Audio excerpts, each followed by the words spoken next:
Halo adik-adik semua, jumpa lagi dengan Kak Ari di mata pelajaran Pendidikan Pancasila dan Kewarganegaraan. Pada kesempatan kali ini kita akan belajar bersama tentang materi harmonisasi hak dan kewajiban asasi manusia. Selamat ya, adik-adik sudah sampai di kelas 11. Tantangan ke depan tentu akan semakin berat, tetapi tidak perlu khawatir karena kita akan taklukkan bersama-sama. Nah, berbicara tentang hak asasi manusia, tidak dapat dilepaskan dari sejarah perkembangannya di dunia. Sejarah perkembangan hak asasi manusia dapat dibagi dari dua latar belakang. Yang pertama, latar belakang penindasan, dan yang kedua, latar belakang peperangan. Latar belakang penindasan yang dilakukan oleh raja ikut memicu tumbuhnya semangat hak asasi manusia di berbagai negara. Salah satunya terjadi di Inggris. Hal tersebut dapat dilihat dari dua piagam hak asasi manusia yang dihasilkan di Inggris. Yang pertama yaitu Magna Carta pada tahun 1215 dan yang kedua Bill of Rights pada tahun 1689.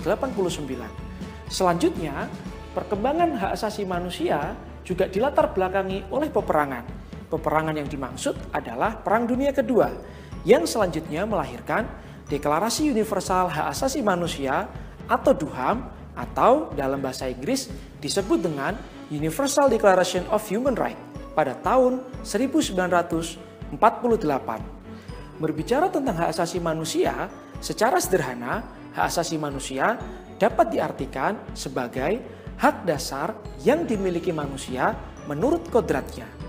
Dalam Undang-Undang Nomor 39 Tahun 1999 tentang hak asasi manusia, pada pasal 1 ayat 1 dijelaskan bahwa hak asasi manusia pada intinya adalah seperangkat hak yang dimiliki oleh setiap manusia yang merupakan anugerah dari Tuhan Yang Maha Esa yang wajib dilindungi, dijunjung tinggi, dan dihormati.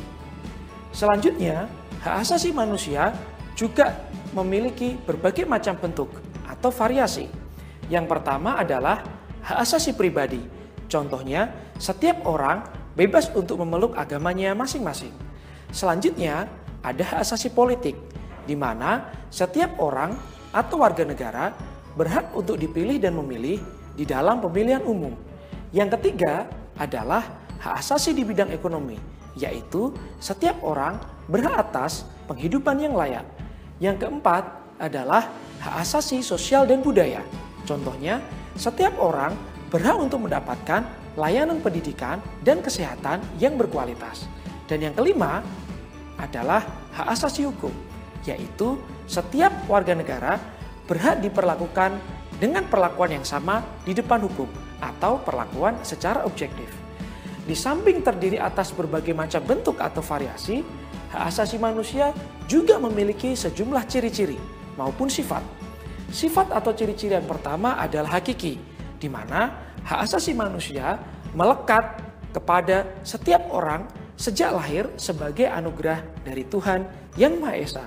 Selanjutnya, hak asasi manusia juga memiliki sifat atau ciri-ciri universal, yaitu hak asasi manusia melekat pada diri seluruh umat manusia tanpa membedakan suku, agama, ras, golongan, gender, maupun perbedaan-perbedaan lainnya.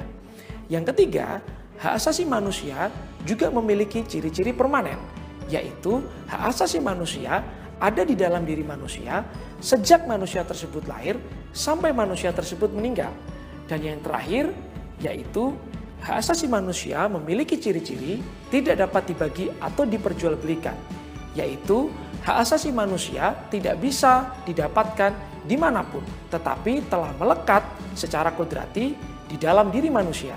Adik-adik tentu tidak bisa kan mendapatkan hak asasi manusia di e-commerce. Kemudian selanjutnya, jika kita bicara mengenai kewajiban asasi manusia, secara sederhana kita bisa artikan kewajiban asasi manusia sebagai kewajiban dasar yang dimiliki oleh manusia. Di dalam Undang-Undang Nomor 39 Tahun 1999, kewajiban asasi manusia intinya adalah kewajiban yang dimiliki atau harus dilakukan oleh seluruh warga negara. Dan apabila tidak dilakukan, maka akan mengganggu tegaknya hak asasi manusia. Definisi tersebut kita bisa dapatkan di dalam Undang-Undang Nomor 39 tahun 1999 pada pasal 1 ayat 2. Antara hak asasi manusia dan kewajiban asasi manusia memiliki hubungan yang sangat erat. Hak asasi manusia muncul ketika kewajiban hak asasi manusia ditegakkan. Sebaliknya, hak asasi manusia tidak bisa didapatkan ketika kewajiban asasi manusia tidak dilakukan. Oleh karena itu, kita bisa simpulkan antara hak asasi manusia dan kewajiban asasi manusia memiliki hubungan kausalitas. Hak asasi merupakan suatu yang penting bagi manusia, sebab dengan hak asasi, seseorang dapat mengembangkan potensinya dan harkat serta martabatnya dapat terjaga. Ketika hak asasi manusia dari seseorang dilanggar, maka seseorang tidak dapat menjadi manusia seutuhnya.